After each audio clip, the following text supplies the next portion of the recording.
Hello, hello, good morning. Happy Thursday, June the 5th.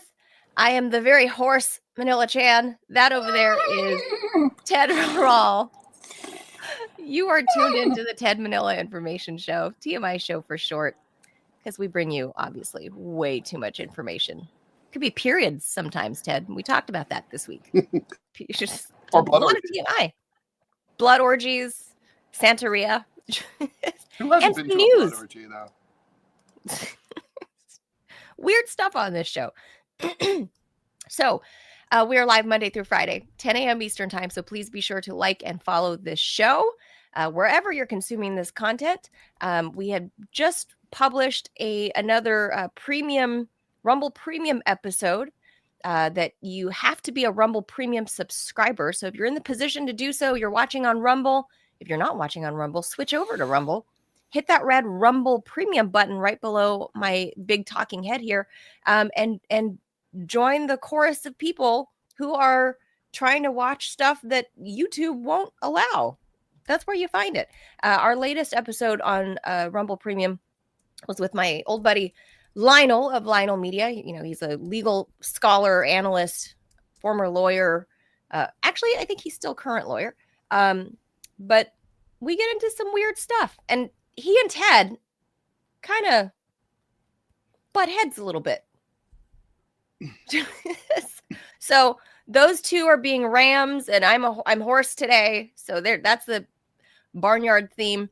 And we'll talk about, I don't know, I think some other wild horseplay, wild issues at the White House. The horse has left the barn. I don't know what other. Oh, the cat is in the oven. Maybe the cat MAGA, is out of the bag. world. Why was the cat in the bag? The cat didn't want to be in the bag. Well, that's true.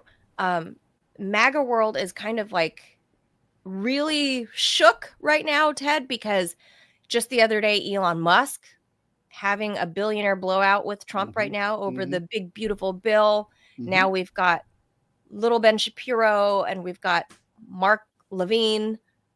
Does he pronounce it Levin? Levine. Oh, no. It's Levin if there's no E at the end. Is he an E? I don't even know. No, but anyway. if there's an E at the end, it's Levine. It's not even Levine or Levine. What does he go by? Mark? I don't know. I don't watch him. So Robbie's saying Lavin. Nah, really? That can't. But he's what is it, Robbie? Maybe he's mispronouncing his own name. You know, some people do mispronounce their own names. It's Levin. Levin. Is there an E at the end? Hell, I don't know. I don't think so.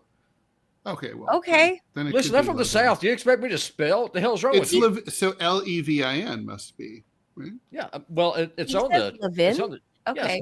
Yes, he calls himself the Great One, Mark Levin. That's what Sean Hannity calls him. That walking douchebag.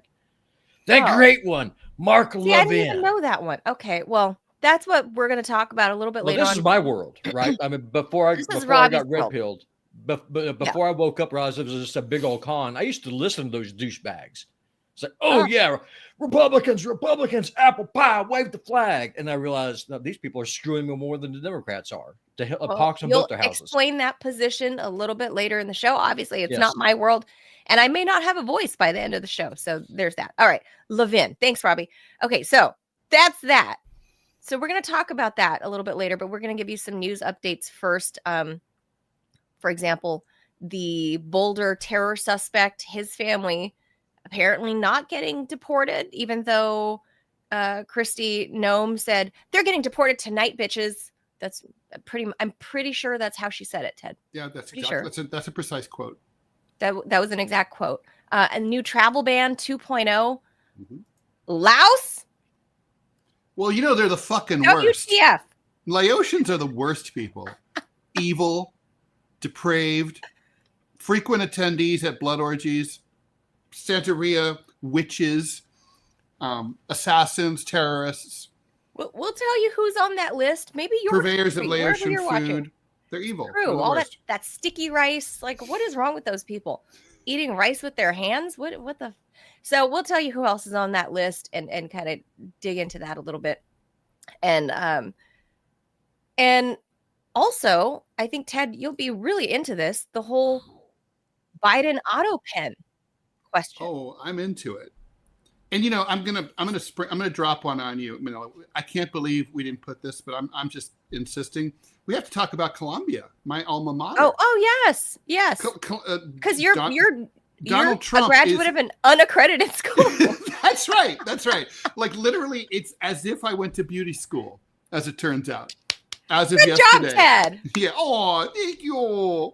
Ted, you have this cute degree from this like fake university. Fake college. Yeah. It's like not as legit as Trump University. You might as well have gone to Trump University. Might as well. Or yeah. Mm-hmm.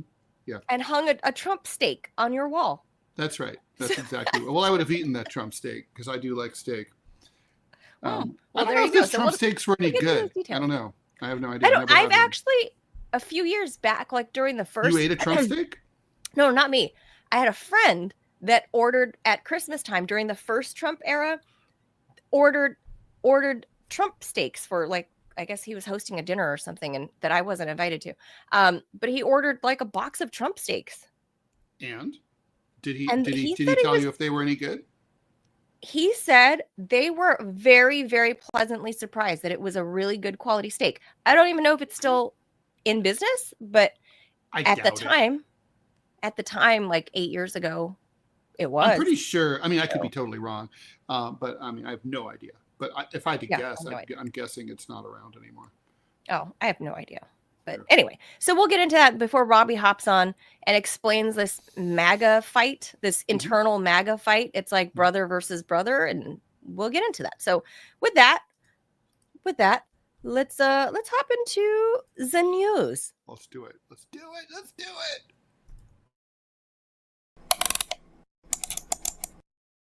So as Manila said, Trump on yesterday, he signed a proclamation that bans travelers and immigrants from about 12 countries and restricting the entry of nationals of another 7, claiming that it's all about national security. So people from Afghanistan, Myanmar, Chad, Republic of the Congo, Equatorial Guinea, Eritrea, Haiti, Iran, Libya, Somalia, Sudan, and Yemen are no longer allowed to come to the United States. With certain exemptions, he also is prohibiting those citizens of those countries who want to come as legal immigrants from coming at all. No temporary visa holders, no tourists, nobody. Trump doesn't want you here. He also suspended partially the entry of travelers and immigrants from Burundi, Cuba, Laos, the worst country in the world, Sierra Leone, Togo, Turkmenistan, and Venezuela. I have to admit, we're going to get into this. I do not understand this list. That part of his proclamation applies to all immigrants from those countries with visas to settle in the U.S. permanently, as well as temporary visa holders. This goes into effect 12 midnight on Monday. Trump says this is all about terrorism, inadequate vetting of people who come from those countries, and lack of cooperation on deportations among some of the countries. His decree does contain some exemptions: U.S. permanent residents, spouses and children of U.S. citizens who have clear and convincing evidence of identity and family relationship, Afghans who were traitors, who helped out U.S. forces and have special visas, diplomats, athletes, hilariously, and dual nationals with a passport from a country not listed in the proclamation. So if you're from Turkmenistan and Belgium, no problem. The announcement of the ban follows that, of course, terror attack in Boulder, Colorado, against marchers who were marching to release the hostages being held by Hamas in Gaza.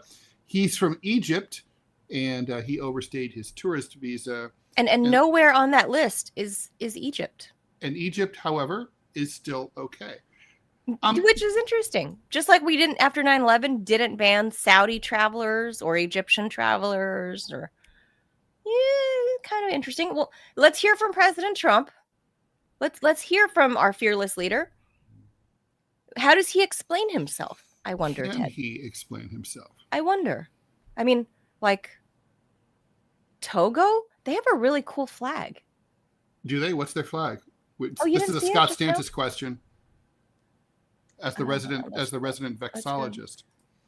So, Oh, by the way, look, they got the flags wrong. What do you mean? That's not Afghanistan's flag. Oh. Afghanistan's flag, that's the old flag before the Taliban came to power. That's the Northern Alliance flag. The Taliban flag is white, and it has the same thing that the Saudi flag has, that script. But the Saudi flag has that white on green. The Afghan flag has that black on white. So that's the old pre-2021 flag. Well, where's my Togo flag? I can't believe. Oh, you were reading. Duh, you can't see that. Here. Look at the Togo flag down here. Oh, with the star and the green. That's kind of fun. Stripes. That's a cool flag. I like the Laotian flag. That's a cool flag too. You think so? I mean, it's okay. It's cool. The Burundi flag is also cool. That's pretty cool. I actually like the colors of the Sierra Leone flag. The Turkmenistan flag is bizarre, but it's really not a good flag, I gotta say. Not for a flag. I feel like it would make like a good like T-shirt or something. But Turkmenistan is not like a place with radical Islamists. It's it's a dictatorship, but that has nothing to do with anything. That doesn't affect the people. I mean, it's very strange. Before we judge POTUS, let's hear from the man. He put out a statement after he signed this executive order, and let's see what he says. Maybe he's reasonable, Ted. Maybe we missed something. Maybe we just it's possible. What a team up. All right, let's hear it. Genius. I know this is the recent terror attack in Boulder, Colorado has underscored the extreme dangers posed to our country by the entry of foreign nationals who are not properly vetted, as well as those who come here as temporary visitors and overstay their visas. We don't want them. In the 21st century, we've seen one terror attack after another carried out by foreign visa overstayers from dangerous places all over the world. And thanks to Biden's open door policies, today there are millions and millions of these illegals who should not be in our country. In my first term, my powerful travel restrictions were one of our most successful policies, and they were a key part of preventing major foreign terror attacks on American soil.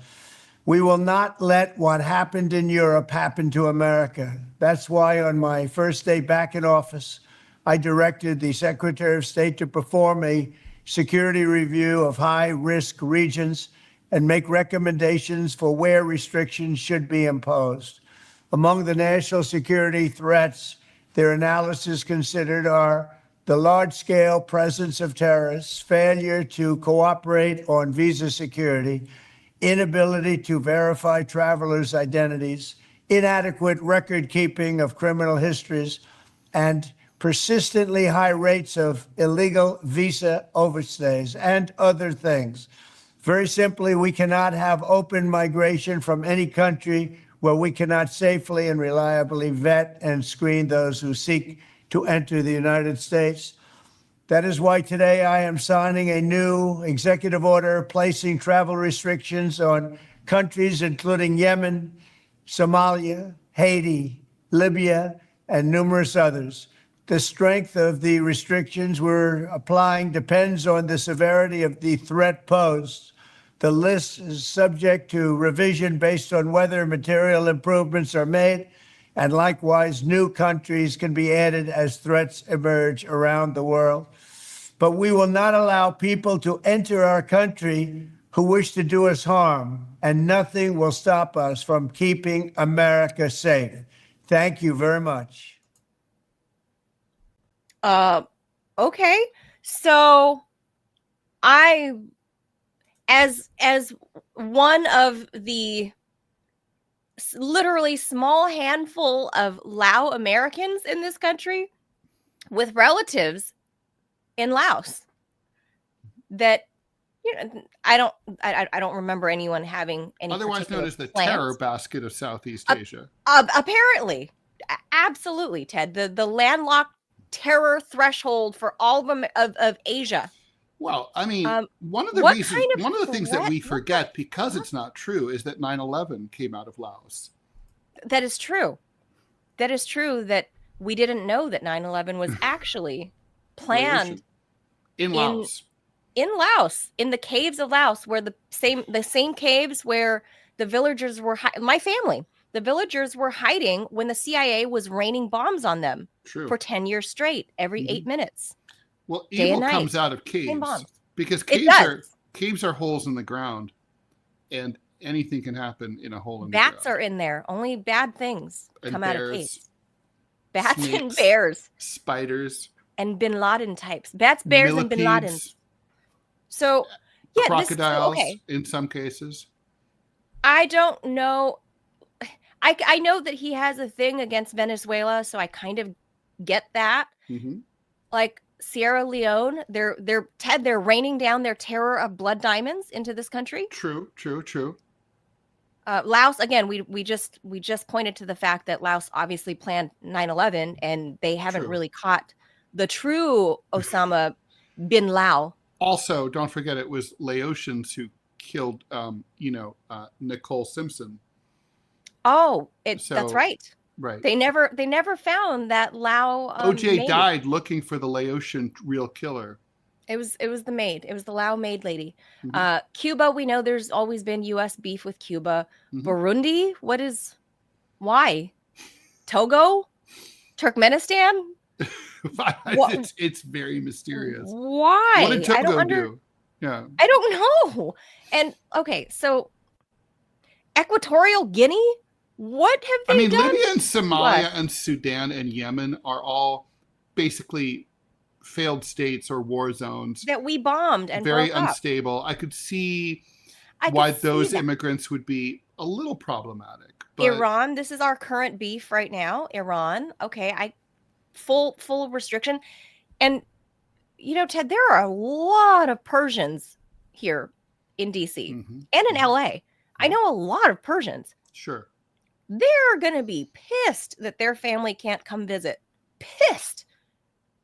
But I guess par for the course because they are usually not Trump supporters anyway. Mm-hmm. But like Haiti, we know they eat your dogs and cats. By the way, I can't believe they call it Burma. It's not called Burma. I know it. He called it Burma on the thing It hasn't been Burma, I think, since 1980. It's been at nearly least 50 years. I heard the news today. Oh boy. Come on, get with the program. We got our colors inspired by their flag because I think their flag is fun, but it's also the same colors as Republic of Congo. I can't understand. Haiti, obviously, Ted, because they're eating your Clovises. They're eating your cats. That's true.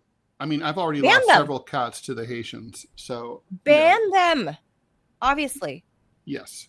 So by the way, their flag is atrocious. Just saying. Who? Haiti? Haiti's flag.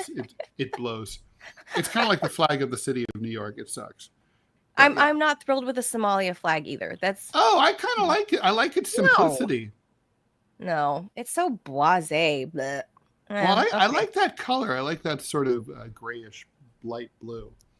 Yeah, it's like a baby blue. Not thrilled. Well, but I anyway. like how completely the reputation of Somalia is in complete opposition to its very sort of mild-mannered flag.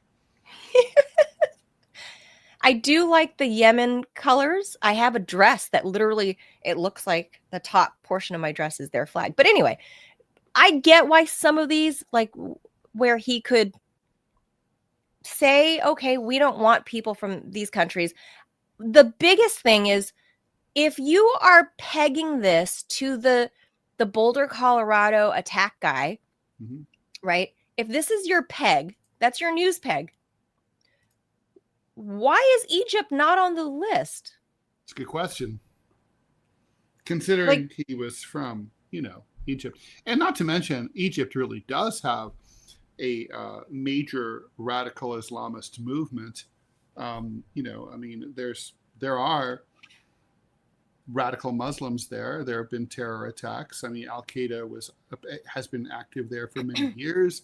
So, I'm not saying that Egyptians are dangerous. That's not true. But it's there is an insurgency there. I wouldn't say it's an insurgency, but there are terrorist, far right, extreme Islamists there. So I don't know. It's bizarre.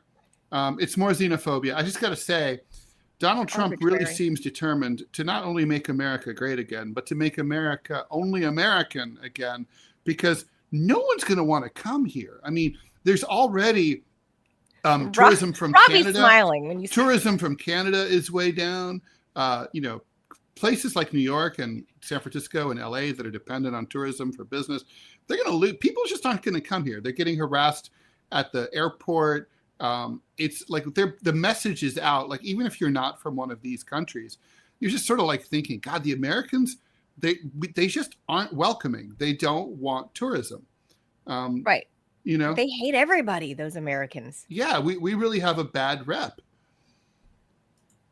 Yeah, but to be fair, not that we hadn't earned it, but Americans abroad, everybody likes our money abroad, but nobody likes the Americans that carry the money with them because they all think we're assholes. But we tip wherever we go because it's part of our culture. True. But so this whole thing, did you find any answers in POTUS's explanation? No. I mean, I'm not the smartest I guy, didn't. so it's probably people who are smarter than me could figure this out. But Well, Ted, you went to a bullshit school. Obviously. That's true. You're a dumbass. That's right. It's been, as of yesterday, my degree was decredited. So yeah, I have a lot of questions, and none of them were answered. And I thought POTUS would, 2.5 minutes would tell us. We got to save your voice. We've got to save your voice. Why? We got to get going. All right. Trump also ordered yesterday, busy boy, he ordered a broad investigation into whether Joe Biden covered up his cognitive decline, or perhaps more accurately, other people in the White House covered up his cognitive decline while he was president, and he was incapable of executing presidential decisions. An unprecedented investigation that could theoretically undermine thousands of Biden's executive actions and pardons. So the order is focusing in part on whether his use of the auto pen, which is a machine that uses ink to duplicate a human signature, often like when you write to a member of Congress and you get a letter back, it uses an auto pen to sign the congressman's name, on executive actions was legit, or whether his aides used the auto pen to cover up because Biden wasn't capable of signing the documents himself. Now, presidents have used auto pens in the past to sign executive orders. And Trump has also said that he used it for routine correspondence, which isn't really the same thing as signing an executive order. But Trump's assertion that Biden's use of the auto pen may be problematic actually is in conflict with guidance that came out from 2005 from the Justice Department. Office of Legal Counsel back then said that a president doesn't have to personally sign his signature on an official document for it to be considered valid. Trump is taking aim in his order at the pardons that Biden issued in the final days of his presidency. He commuted the death sentences of 37 out of 40 people on federal death row. So now they're serving life. In recent months, it's become increasingly apparent that Biden's aides accuse the power of presidential signatures through the use of an auto pen to conceal Biden's cognitive decline and assert Article 2 authority, Trump wrote. So Trump and his aides are increasingly focused on Biden. They're riffing off of Jake Tapper and Alex Thompson's new book, Original Sin. And Biden, of course, also, who was recently diagnosed with prostate cancer, as we know, declined noticeably throughout his term as president. Not that he started out that great to begin with. And under Biden, the White House issued 1,200 presidential documents, appointed 235 judges to the bench, and issued more pardons and commutations than any administration in U.S. history. Probably not the total number of people pardoned, though. That has to go to Jimmy Carter when he pardoned the Vietnam draft dodgers. But so, Manila, I think what's interesting here is, okay, presidents can use an auto pen. And let's just say, for example, Trump is at Mar-a-Lago. and he calls up and he says like, oh yeah, I'd like to pardon all the Laotian terrorists like Manila Chan. And so, but I can't get back to the White House. You guys can use an auto pen to do that. That's totally okay, as long as it's clear that he knew it was being signed. As long as the president says. So if Biden was like in Delaware, or for that matter, in the White House, but whatever, he's like, yeah, go ahead and auto pen that. I don't have time to take care of it. And he, is aware of it, and he's of sound mind and body. No muss, no fuss. It's just like using DocuSign on your computer. The problem is, what if one of those two things isn't true? What if Biden didn't know? Or what if Biden knew, but he wasn't of sound mind and sound body? Then the question is, and this is a question, and I don't know the answer. The question is, would those documents be valid? I mean, personally, I don't think they ought to be. I would say, like, if something is signed under your name and you don't know it was you, and personally, I don't even think they should be using the auto pen. Wouldn't that be classified as forging?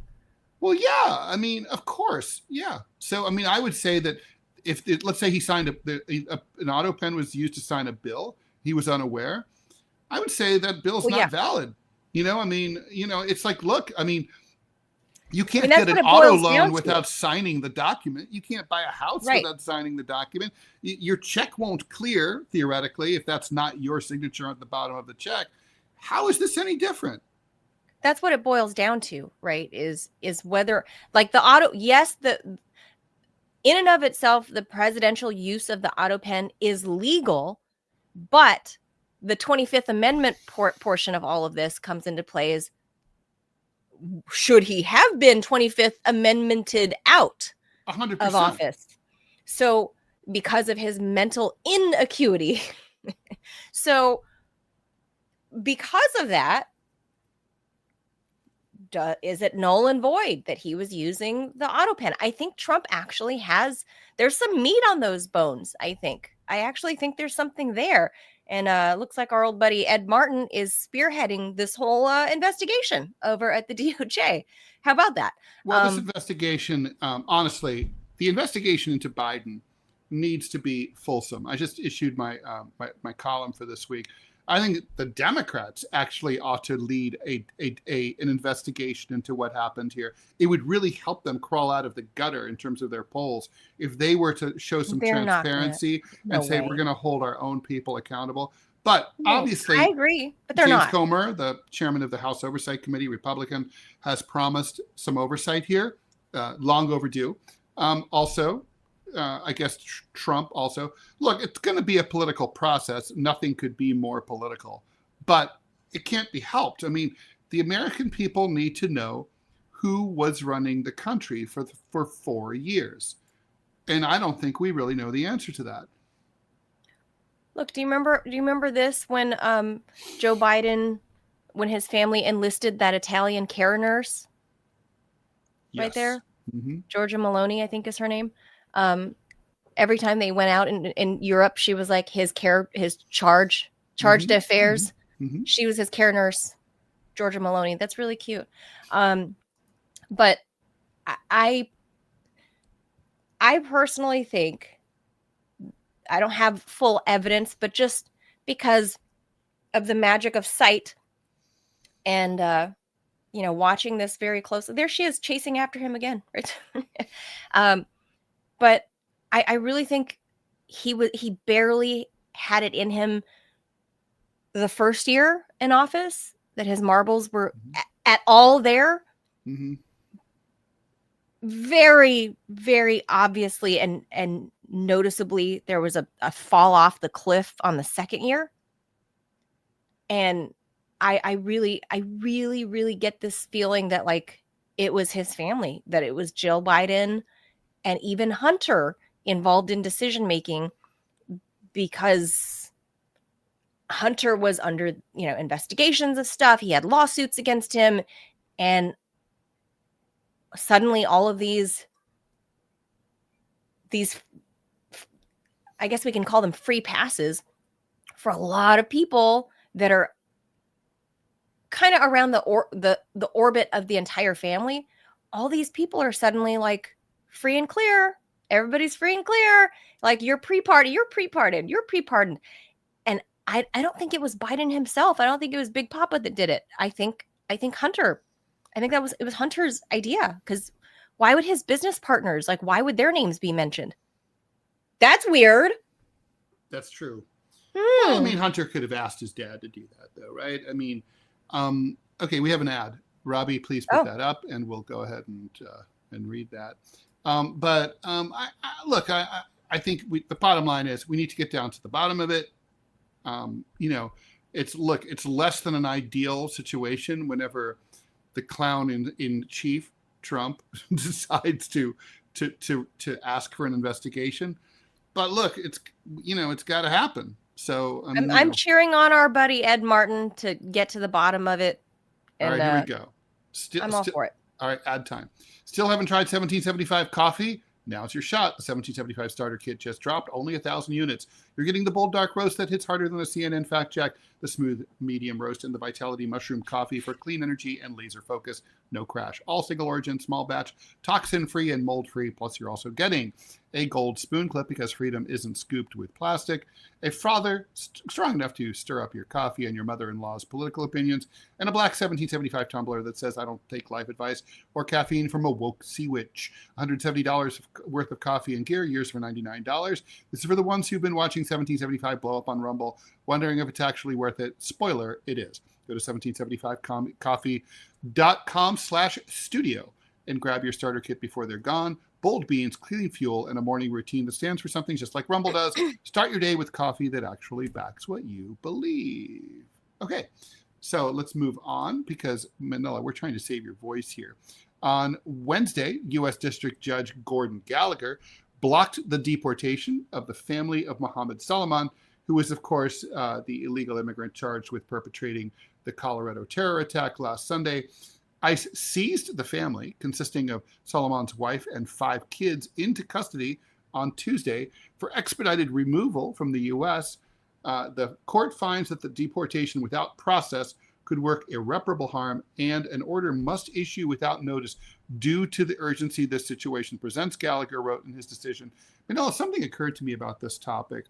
The cruelty is obvious, but you know what's even more insane is, so wait, we're keeping the terrorist in the U.S., but the terrorist's wife and kids who've committed no crime, they get thrown out.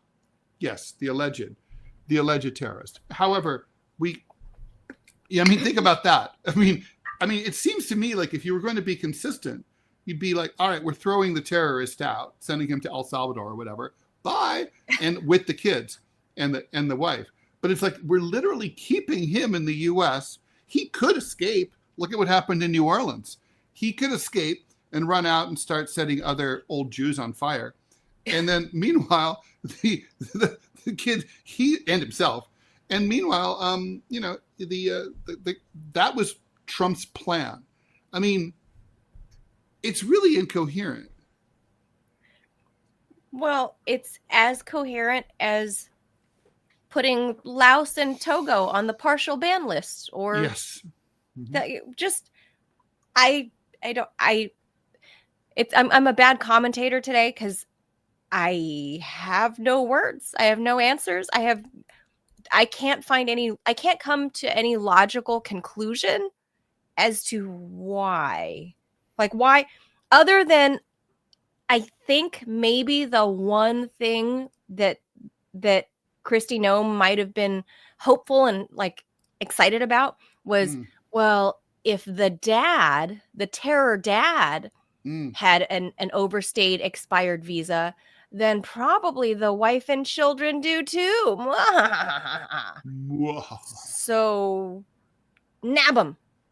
I will get you, my pretty, and your little dog too. So they probably took the dog too. I'm just guessing, but that really just sucks. Like those people, the wife and the 5 children didn't do anything. You don't even know if they're complicit. You don't know. It just sucks. It just sucks for the children. I mean, they they should be given due process as well, especially since I don't think they committed any crimes other than overstaying a visa, and in which case you don't expedite the deportation. It's not legal to do so, and that's what the judge has said. Hopefully, the Trump administration won't do what they usually do in these matters, which is to ignore a clear and direct federal court order, and do whatever the hell they want, and then just sort of say, "Oh, oopsie, they're gone. Nothing. No, they're in the air. They're in the air. Can't stop now. Yeah, plane can't turn around. Plane only goes one way. Yeah, planes don't turn around. They go in a straight line. That's it. And once a plane leaves the United States, it never comes back. Which is why flying is so expensive. I mean, every plane is disposable. It's just one path. Yeah. Well, it's kind of like on Zoolander. Remember when Ben Stiller's like, oh, I can only turn left when he does the runway walk. Airplanes can't turn back around. Nope. Ted. No. Same thing. And the thing is, I for one have to say, I demand a federal investigation into why Boeing and other companies are building so many planes, and then every other country gets to keep them. We fly somewhere, they keep the plane, and we're like, oh God, we got to build more planes. I think Boeing is lying to us. I think they're just doing this to make more money. Just saying. That must be it. It's almost like a very capitalist society, and in which the seats on those Boeing planes, or any plane for that matter, like they could make them better and roomier, but they don't. But what would be the point of that? Besides which, you're just giving the plane to other countries where people are smaller. So they're making the seats for them, really. That's true. The Salvadorians are much smaller. Yeah. So when we fly everyone to CCOT, Yeah, it's all part of the great cycle of life. That makes sense. Okay. Yeah. All right. We figured this out. All right. I think so. All right. So, and now on this one, we got to bring Robbie in. Yeah, and Robbie should just tee up this story. And I'm going to grab some coffee because I'm dying for coffee while Robbie tees this up. I'll be right back. Okay, Robbie, I'm popping you on. Robbie, you have to read the Tucker post on this, because this is, I'm not part of the MAGA world. I'm not even a Republican. So I don't think I fully understand the rage from either side of the conservative angle, the conservative perspective. Is that the right term? I don't even know. I don't know. Why are you guys all pissed off about this? I don't think it's even a conservative. Levin. It's Mark Levin. And Shapiro and Tucker. Yeah. So let me go ahead and read this post real quick. I'm going to get into it. And I'm going to read Tucker's post first. It's a little bit long. And I got a Southern drawl, so I'll just bear with me. But it gets to the heart of the whole issue. All right. Okay. So this is Tucker. Mark Levin was at the White House today lobbying for war with Iran. To be clear, Levin has no plans to fight in this or any other war. He's demanding that American troops do it. We need to stop Iran from building nuclear weapons. He and like-minded ideologues in Washington are now arguing. They're just weeks away. If this sounds familiar, it's because the same people have been making the same claim since at least the 1990s. It's a lie. In fact, there's zero credible intelligence that suggests Iran is anywhere near building a bomb or has plans to. None. Anyone who claims otherwise is ignorant or dishonest. If the U.S. government knew Iran was weeks away from possessing a nuclear weapon, we'd be at war already. Iran knows this, which is why they aren't building one. Iran also knows it's unwise to give up its weapons program entirely. Muammar Gaddafi tried that and wound up sodomized with the bayonet. Side note, Benjamin Netanyahu is demanding Iran adopt the Libya model, which I just read to you. As soon as Gaddafi disarmed, NATO killed him. Iran's leaders saw that happen. They learned the obvious lesson. So why is Mark Levin once again hyperventilating about weapons of mass destruction? To distract you from the real goal, which is regime change. Young Americans heading back to the Middle East to topple yet another government. Virtually no one will say this out loud. America's record of overlooking foreign leaders is so embarrassingly counterproductive that regime change has become a synonym for disaster. Officially, no one supports it. So instead of telling the truth about their motives, they manufacture hysteria. A country like Iran can never have the bomb. They'll nuke Los Angeles. We have to act now. They don't really mean this, and you can tell they don't by what they emit. At least two of Iran's neighbors, both Islamic nations, already have nuclear weapons. The fact should scare the hell out of Mark Levin, yet for some reason he never mentions it. How come? Because it's not the weapon he hates, it's the ideology of the Iranian government, which is why he's lobbying to overthrow it. So do you want me to keep going or stop? Because there's a lot. Keep going. There's only a couple. Oh, well, don't keep going because it's so long. No. Yeah, I mean, it's a lot there. And I mean, that's kind of unpacking the whole thing. And just to kind of get started, like this whole thing about the Trump administration going after Biden, this is a distraction. Trump is having a very bad week. All right, let's face it. He hasn't talked to the media since last Friday, by the way, which is weird. Well, I mean, so here's the division in MAGA world. So you have your Biden. You have your fiscal types like Elon Musk is kind of going crazy because Trump wants to add more to the debt. Then you have real America First people. Also, Elon Musk has a self-interested matter here. Of course. That bill is getting rid of federal subsidies for electric vehicles. Yeah, which hurts him. Is obviously not pleased about that. No, 100%. But I mean, that's the wrapping that he's using it for. Is like, no, we're adding to the debt. We're going to turn ourselves into debt slaves. Newsflash, you already are debt slaves. And then you have Thomas Massey and Rand Paul, who are real, honest to God, America First people. And Trump's lashing out on both of them, which is kind of crazy because during Russiagate, the only Republican senator who stood behind Trump was Rand Paul when Trump was politically dead. And so that's how Trump rewards that loyalty, is by going all after Rand Paul. And people in Kentucky don't like him, which is obviously false because Rand Paul keeps winning elections. So, say as you will. But no, I mean, really what this all boils down to is how is going to war with Iran good for America? And that's the whole point of the thumbnail. The Trump administration, for one, has no organization whatsoever. And it's like, instead of America first, we're going to go Israel instead. And that is the big split. And the fact that you have, two of the major Republican commentators, I'm not calling them conservative. I'm calling them Republican, and that is a deliberate choice. This is where I'm probably getting myself in trouble here, but I'm going to call it like I see it, like I always do. This is where that whole accusation of dual loyalty comes in. You have two Jewish Zionists, Mark Levin and Ben Shapiro, advocating that the American military man go to war with Iran for Israel against Israel's enemy when there is zero, I repeat, zero national interest in the United States to do so. Matter of fact, it's our disinterest.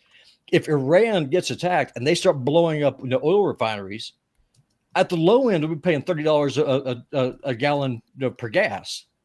I project this will be significantly more. So they want us to destroy the global economy for their Zionist project. That's the split.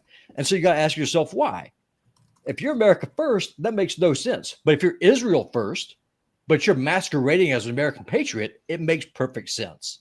That's what this is. And that's the split in MAGA. That's the fight. Robbie, are some of these, okay. So let's take the Jewish thing out of it. I mean, the U.S. supports foreign countries all the time. We're currently supporting Ukraine against Russia, and so on.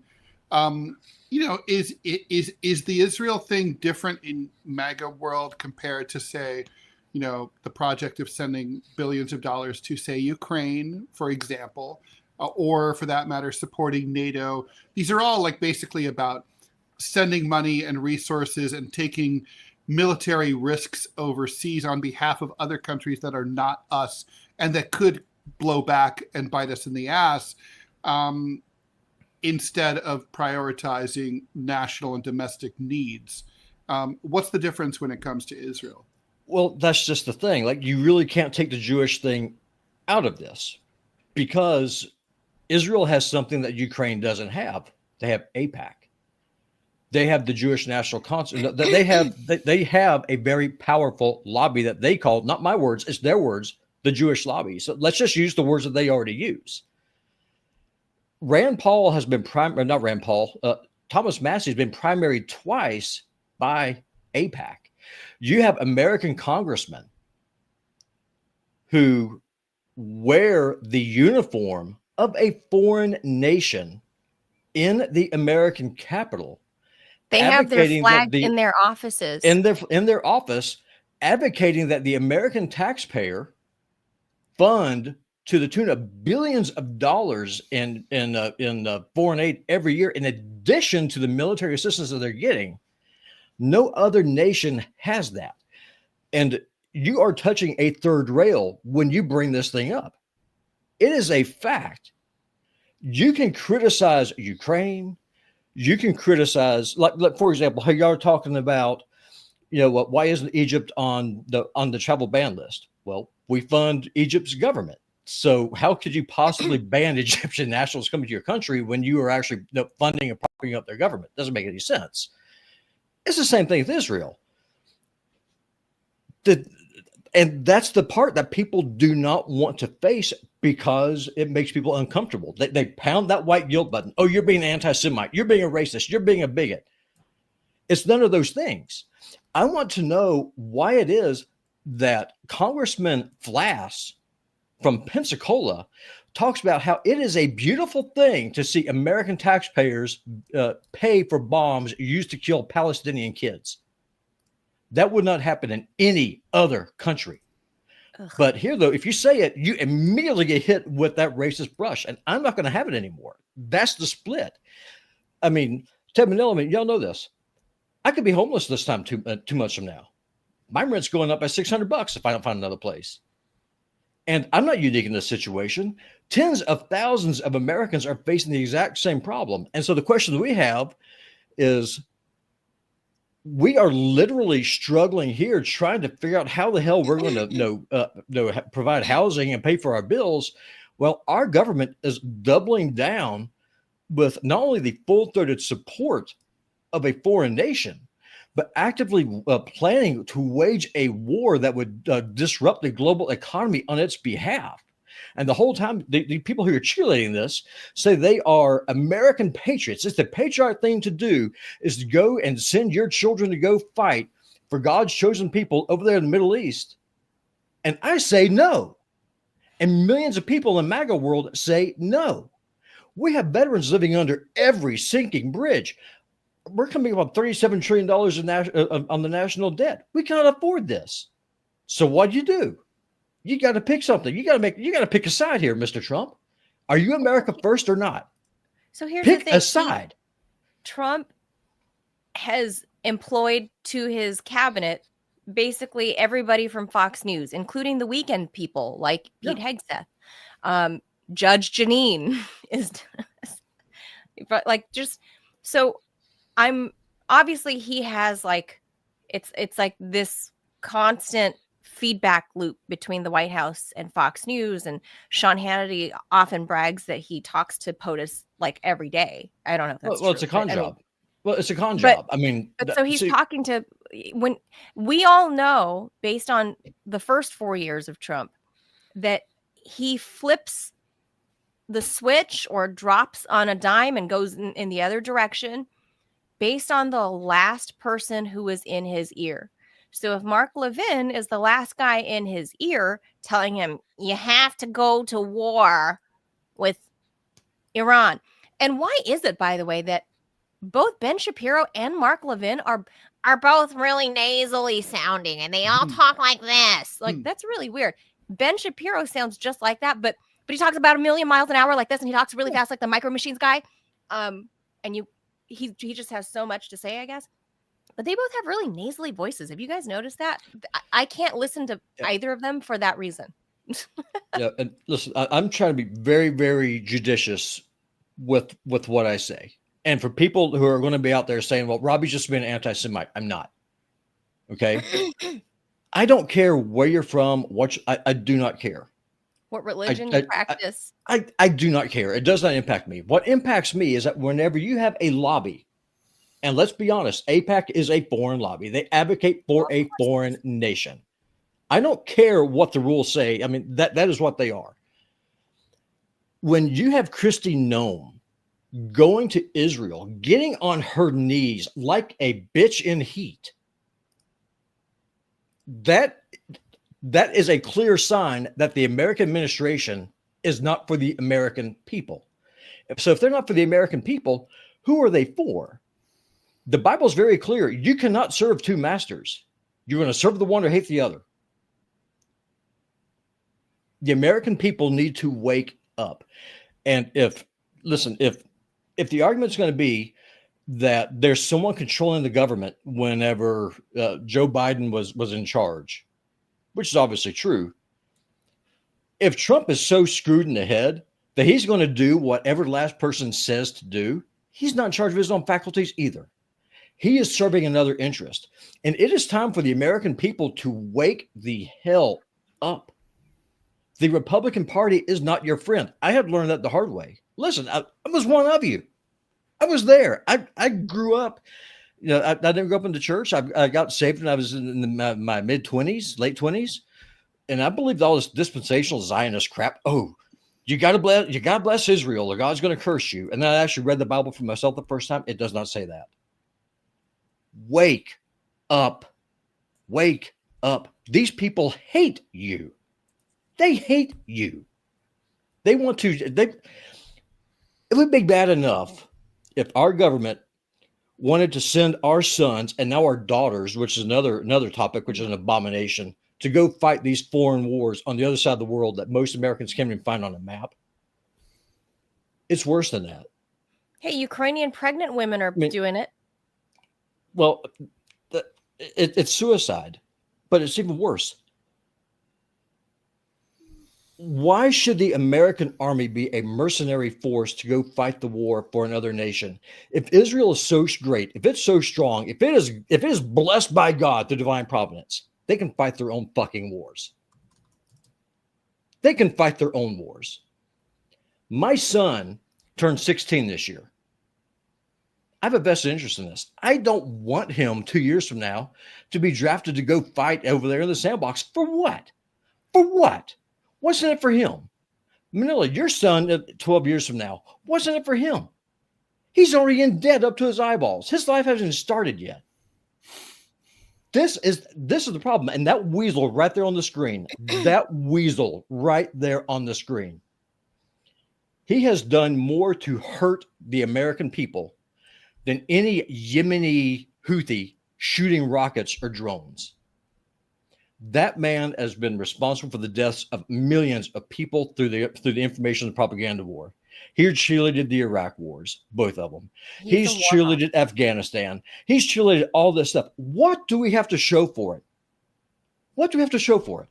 We have 40 veterans every day committing suicide because they can't get the health care that they need, because they're screwed in the head, because they went and did all this crap on the other side of the world. Meanwhile, we're pushing every ism that there is: transgenderism, open borders, H-1B visas, all for the benefit of a small corporate oligarch, a corporate oligarchy that wants to turn you at best into cattle. At worst, they want to erase you. Can we just call it what it is? So let me ask you, Robbie, because you are, I would assume that you typically, when you vote for Republicans, right?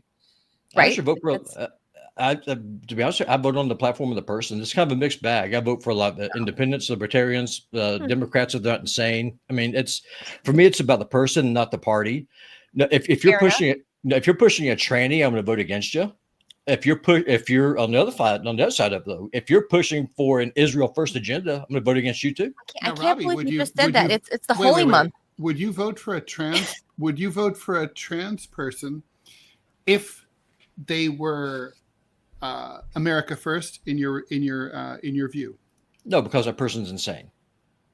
What if they were like, oh, we have to stop supporting Israel. We have to start. They said all the right things. They said all the right things in every other respect.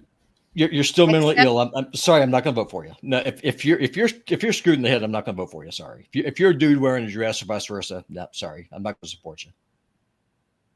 Okay, so let me ask you this about the MAGA base then. Sure.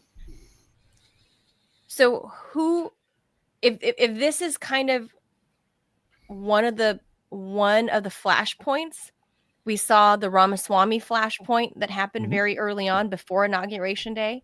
Now, just this week, we saw Elon Musk raising the flashpoint about, who cares that that's not the point, that he has, financial interest in this. But he still raises the point that it's a bad bill because it's a bad friggin' bill. And now this Iran flashpoint with Tucker Carlson, who is also very close to Donald Trump. Those are three people that were very close in the Trump orbit during the election cycle that are now pushing back on the president. What do you think happens from here? Those are the three that I just named on what I would say right now, whether they are or are not. I don't care what people think if they, individually are or are not. At this point, at this juncture, those people, Tucker, Vivek, and Elon, on these particular issues, they seem to fall more in the populist camp. You can take Vivek out. You can take Vivek out of the equation. I mean, he committed political suicide, so he's done. Well, he's running for governor of Ted's home state. Yeah, and he'll lose. He'll lose. He has no chance. I mean, no chance. For a variety of reasons. But I'm saying he started the first fracture. He started the first, and then it was Elon just this week, and last night, Tucker Carlson. So now on the other side of this, you have the Ben Shapiro's and the Mark Levins. So where does Trump world fall? Is it a 50-50 split? What is it? It's going to be, because here's the thing about Trump world. We kind of covered this a little bit with the premium show with Lionel. There's a lot of people who are on Ted's side of the aisle who've actually come over to my side. Because if you're looking for an anti-war party, you've got MAGA. MAGA is an independent faction that transcends normal political lines. So we disagree with each other with a lot of things. But where we are united on is that we are against more foreign wars for other countries. That's the overarching umbrella. It's the anti-war movement, for lack of a better phrase. Okay. Trump is not a part of that. Trump is actually an enemy of MAGA. He branded it back in 2016. He gave it form. He really did. He resurrected the Tea Party, is what he did. Yep. But now though, his movement has outgrown him, and Trump is actually not only is he afraid of MAGA, he's actually an enemy of MAGA. That's why he's lashing out against Rand Paul and Thomas Massey. Right. Those are the two MAGA people in like those Congress. Guys. I do too.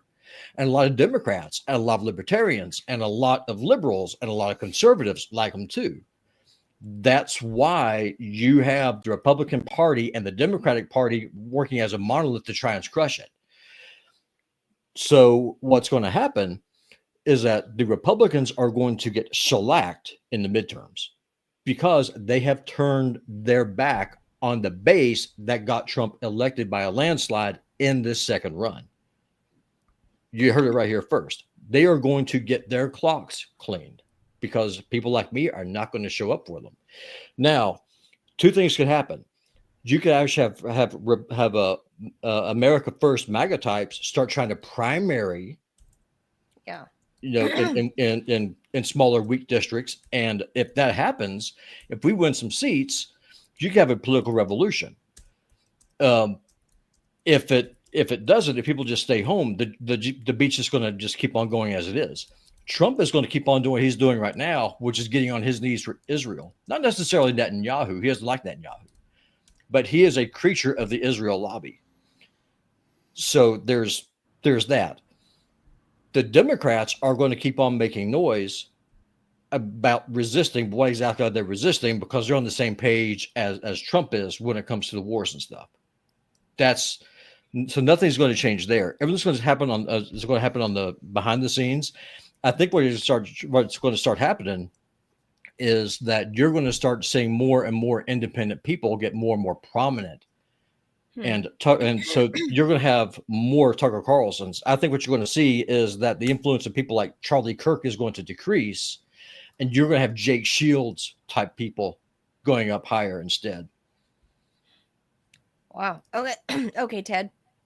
Ted's got a little breaking news. The U.S. Supreme Court has ruled unanimously in favor of that lady in Ohio who sued the state of Ohio for reverse discrimination. She was denied a promotion at the Ohio Department of Youth Services because she was straight. Instead, a lesbian was hired for the job. And then she got demoted to a lower position with less pay, and a gay dude took over her previous role. Oh my God. This was a unique case because she had to prove a violation of Title VII of the Civil Rights Act of 1964, which prohibits discrimination based on race, religion, national origin, and sex, including sexual orientation. Up until now, it only really worked in favor of minority plaintiffs, although there's nothing in the law that said that. It's just sort of the way that it's ruled. The U.S. Supreme Court now has ruled in her favor, kicked it back to the lower court and said, your ruling was wrong when you ruled against her, change it. And that's a unanimous ruling. I want to be clear here. The liberals voted with the conservatives here. So, it's kind of nice, by the way, to see a unanimous ruling on a contentious matter, because it just means that, like, there are still things that liberals and conservatives can agree upon in this country. And like I said, that kind of stuff is almost blasphemous in the month of June being the holy month. Yeah. Well, but Ted, I mean, you've heard my whole rant. Where am I wrong? Oh, I think you're right. I think you're totally right. There's very little doubt in my mind. I mean, look, I don't understand how it is that the United States the U.S. government gets away with ignoring its own people's needs, and at the same time that it's sucking up and doing the bidding of another country. I just don't get it. It doesn't make any sense to me. I don't even think it's a left versus right thing. I can answer that question. If you have a nation state, you look out for your own people first. You know? I can answer that. I can answer that question for you. Robbie, you're muted. Oh, I can answer that question for you. Maybe. I think I was talking over you by accident. Yeah, I can answer that question for you. I mean, now, how is Israel able to kind of wag the dog? That's because of the white guilt from 1945. I mean, that's what it is. It's just, that's so weird. Really? Manila, you can hear me? Yes. Ted blocked me. American white guilt? Well, white guilt's monolithic, right? I mean, it's just, you have the racist whiteys, i.e. the Germans, who went on the Holocaust, this pogrom, and just killed 6 million Jews, okay? So we've got to atone for that, because America's sin is that we did not get involved earlier in that war. Right. Yeah. So that's the problem. And so then you got to set up, and so then to atone for this, you have to go in, and then you have to politically support this entity. Also, where it dovetail into this is with the birth of dispensationalism. I need to find us a preacher to come on and actually just dissect this for you better than what I can. I'm a layman.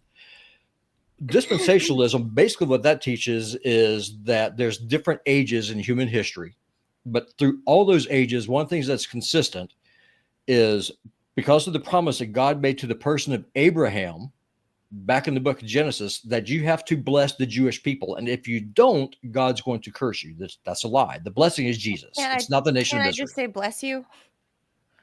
Yeah, as far as why Ted can't hear me, I don't know. But basically, no, I can hear you now. Yeah. But sorry, that was on my end. I'm an idiot. I'm a moron.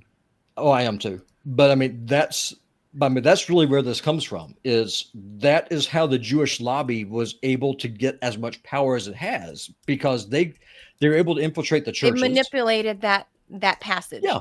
Very much so. And because one of the things, if you research how when the Scofield Bible was first printed back in the late 1890s, it was financed by a British bank via the Rothschild family. And that's not a conspiracy theory. I mean, that's true. Look it up. Then you had Lord Rothschild sitting with his telegram to the British, or it was the other way around, like the Balfour Declaration, saying, "Yeah, we're going to set this up for you. Never mind that there's already millions of people who are living here."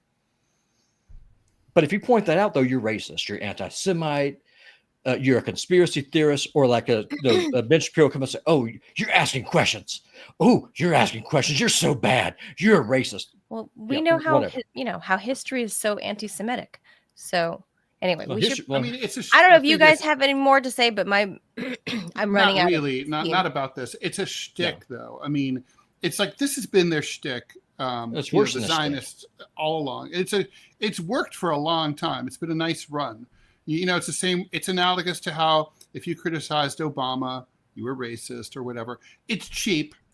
I think. Look, I think the Israelis, their blank check is overdrawn at this point, and more Americans are pretty much getting close to being done with them. I don't know if the Israelis sense that or not, but they do. Ted, I guarantee you that. Why do you think they're deporting students for talking against genocide? It's because they can't win the argument. I mean, right. If calling people racist isn't enough anymore, what's the next step? Was it Thomas Friedman said, "Well, you can put Candace Owen and Tucker Carlson in jail for being anti-Semites, and then just start deporting students." That's the next step. Yeah, I mean, that's what's coming. So people need to wake the hell up. People need to wake up. All right, and I we'll agree leave more. that and there. I would like to talk about this Columbia thing, just briefly. Let's do it. So Columbia University, yesterday, the Secretary of Education, aka Mrs. WWE, has just decided to strip Columbia University of its accreditation, which means that if you graduate from Columbia going forward, all kidding aside, this only applies to people going forward, your degree would not technically, this would be kind of like in the early days of Liberty University, where it wasn't an accredited school. You get a degree, but it's not formally recognized as a real degree. This, I think, would put Columbia University out of business. That's crazy. I mean, why would anyone attend a school that's not? Now, the thing is that the justification that that Mrs. WWE is providing here, Mrs. McMahon, is that there's that Columbia hasn't done enough to fight anti-Semitism, which is code for crackdown on pro-Palestinian protesters. And you see how that feeds back in what I was just now talking to you about? But it's also insane because Columbia has only cracked down on pro-Palestinian protesters. They have expelled them, suspended them, stripped them of their diplomas after they graduated, let ICE into the dorms to arrest them and deport them. They have not said a word to support their own students. They've banned demonstrations on campus. They've banned student organizations like Jewish Voice for Peace, which, by the way, is Jewish. They are their own. So, I mean, it's insane. It's literally like, I don't know. It's like going after the WWE for being too highbrow or something. It's just couldn't be more wrong. Obviously, Columbia's lawyers are going to go to court today and sue the administration, and I'm sure some judge will issue a restraining order here or a temporary stay. But it's like literally they're looking to destroy an Ivy League school. Let me tell you how Columbia could fix this problem Would it be right now. no longer Ivy League then if it loses its accreditation? That's a good question. I doubt it. I mean, but Robbie, go ahead. Yeah, let me tell you how they can fix this. Remember how Elon Musk went on that apology tour with Ben Shapiro after he bought Twitter? Mm-hmm. Columbia University's president, if Columbia's president does that, goes to Israel, kisses Benjamin Netanyahu's ring, Oh, then goes on a tour to all Oh. of the concentration camps and says, "Oh, I Right. see you, I hear you," and then you put up a great big honking Star of You go to David the right there Wailing over Wall. the door, and you go, you put on your stupid You little do the hat, you go whole- kiss the wall. If you do that, Yeah. Columbia's problems end. Oh, I see what you're Columbia's right. problems Elon end. did that. Right. And I'm telling you right now, I can already hear people's heads exploding. There's Robbie's being racist. Robbie's not being racist. This is the power of the Jewish lobby. Let's call it what it is. To fix a problem, no matter what the problem is, you have to call it by its actual name, and you have to identify it. I'm not saying Jewish people are bad. I am saying that this lobby needs to be broken. Those are we heard Thomas Massey. We heard Thomas Massey on Tucker Carlson's podcast show talking about how he's literally the only one out of 435 congressmen. He's the only one that doesn't have his own AIPAC handler. He's the only one. 434 others have them. That's crazy. This is where the whole question of dual loyalty comes up, because you cannot be loyal to two countries at the same time. You got to pick one. That's all I got to say. Yeah. All right. One. I guess we should end that Wrap there. it up. And I'll make the I'm going to make the last comment is that if you and Robbie ever disagree with me, Chad, you guys are doing Asian hate. So yeah, but listen, now that you are a designated terrorist from the terrorist state of Laos, the Pathet Lao will rise again. It's about time, I have to say, that we put you people back in your place. You've been running roughshod over, you control Congress, the banking system. That is true. The media, the fast food industry, the shoe industry. You think there are fewer Jews in the world? Think again. There's only like 8 million-ish total Lao people in the world. There's only like 6 million in Laos. Power is so disproportionately. But that's what I'm saying. We're a very elite group of people. Much of the solar system is controlled by the Laos. Very elite. You don't know what's in those caves, Ted. So if you don't agree with me, creepy crawlies. You don't know what we got planned in those caves with all the Lao people. And if you and Robbie, shifty people you are. If you and Robbie don't agree with me, you are doing Asian hate. Otherwise, as someone who's terrified of you, I will always agree with you. Deport them all. Deport them all. If the Jews can have their anti-Semitism, I can have my anti-Asianism. You guys are doing anti-Asian. You're doing anti-Asian. Deport them all. Don't do it. I'm good with that. All right, guys, that's going to do it. I'm equal opportunity. My voice is running out. I am running out here. Thank you for tuning in. We'll be back tomorrow at 10 a.m. Eastern for a fry. It's not a Friday because we're slated to have I don't want to say it's like sad and depressing, but maybe it's motivational because the man lost his son to suicide due to bullying, and now he's doing good things, moving forward in his son's name, talking about how. And honestly, schools are not, I don't know what's up with schools, Ted. I mean, you're more closely in line with how this works because you have a college age son, but like, are schools just not doing a good job of handling this shit? Has it just gotten worse? Like, a lot to talk about tomorrow. Okay. On a not Friday. Schools are definitely better at this than they used to be, but they're, when I was at Columbia, my first few days of school, a kid from my dorm jumped in front of the subway train at 116th Street. The NYPD came up. We all followed them into his room, and he had written his suicide note in tiny little like El Marco writing all over the walls, which were cinder blocks. What? And all over the ceilings, all over the walls, all covered the entire thing. I wish I'd had a camera. It was kind of like an amazing with just final a art screed project. All over. But all the reasons that life isn't worth living. There was also a kid who I remember this was a really great example of what a shitty job they did. All right, so I had a mental health crisis. Well, I'll tell you a story. I had a mental health crisis. I go to the health service, and I'm sure it's better now, but they were like, "Oh, you're entitled to 3 visits." I was like, 3? Yeah, you can see a therapist 3 times. Okay. So I went in. So I went in, and it was like your typical, like, "Tell me about your mother," and then and I was like, I came out of it. And I was like, the good news is, 1 was enough. I never want to see this guy again because he was so bad. So you feel better? Yeah, no. One visit. So they were of no assistance whatsoever. There was a woman, one of my classmates. I didn't know her personally, but she spent summer session at Barnard, which is part of Columbia. Okay.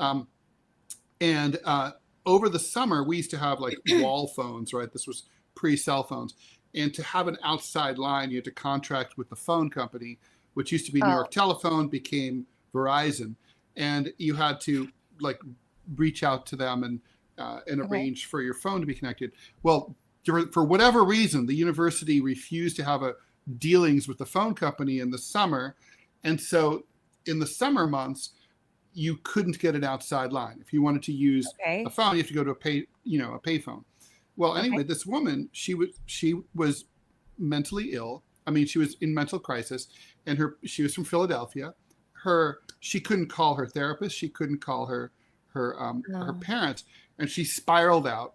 And one day she hurled herself out the window and landed on the spiked fence below her window.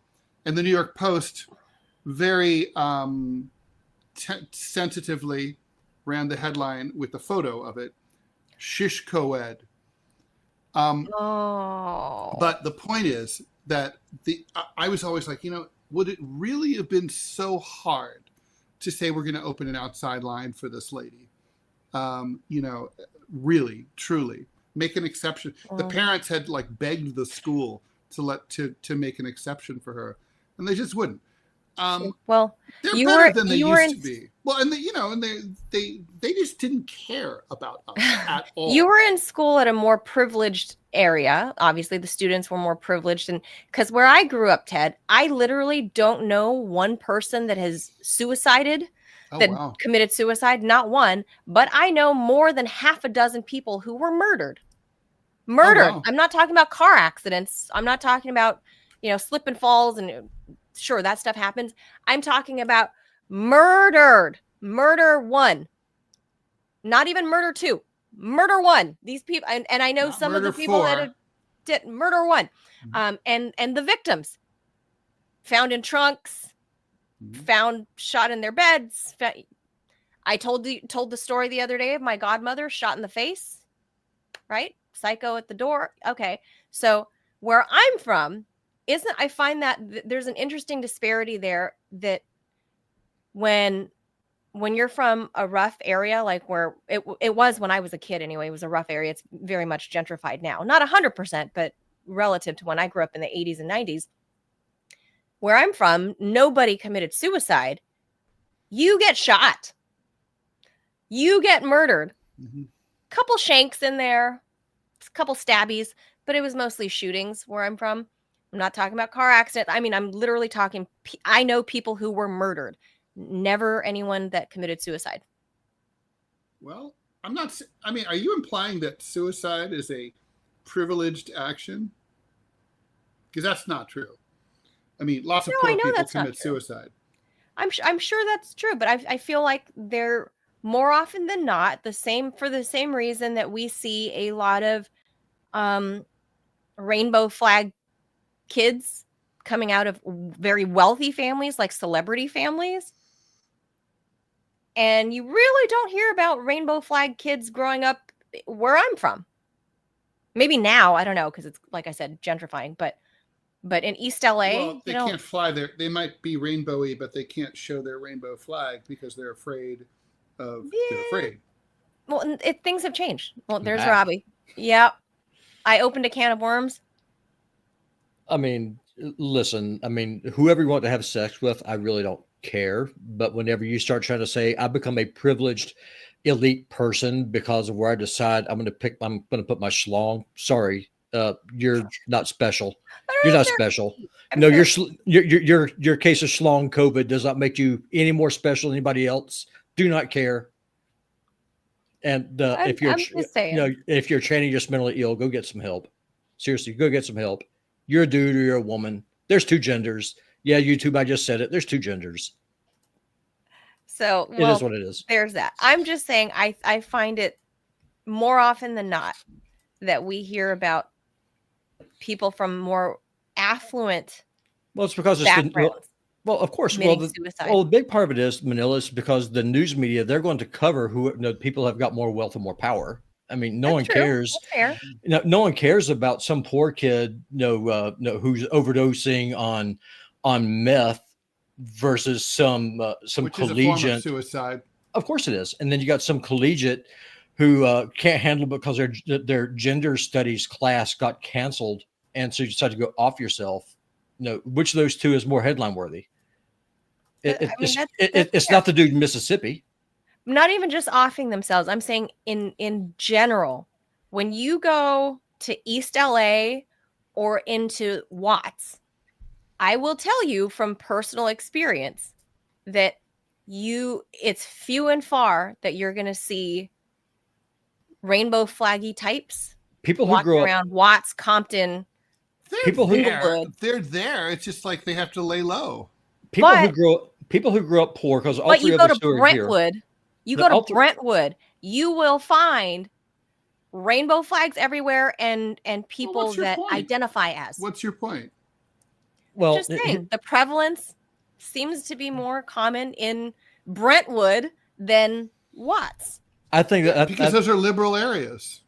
I think that people who grow up in a working class environment, like the three of us did, just frankly are more mentally tough than someone who grew up with a silver spoon in their mouth and always given everything.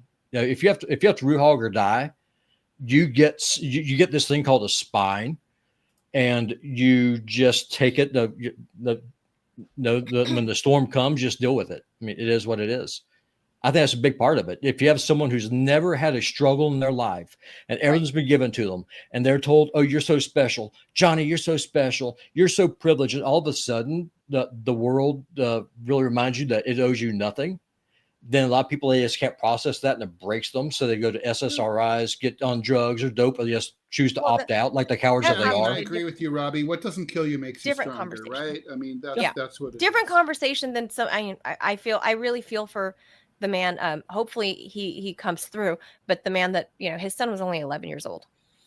I taught my son 11. early on, if somebody, and 11. keep in mind, I live in Montana with a half black kid, two half black kids, right? A son and a daughter. And I told my son, I said, if someone comes up and he starts bullying you, turn the other cheek. But if he keeps on doing it, you feed that bastard his teeth. That's right. That's what it is. There's a solution for bullying. You beat that ass, and you beat it till he can't stand no more. You kind of can't let it go. Yeah. No. Yeah.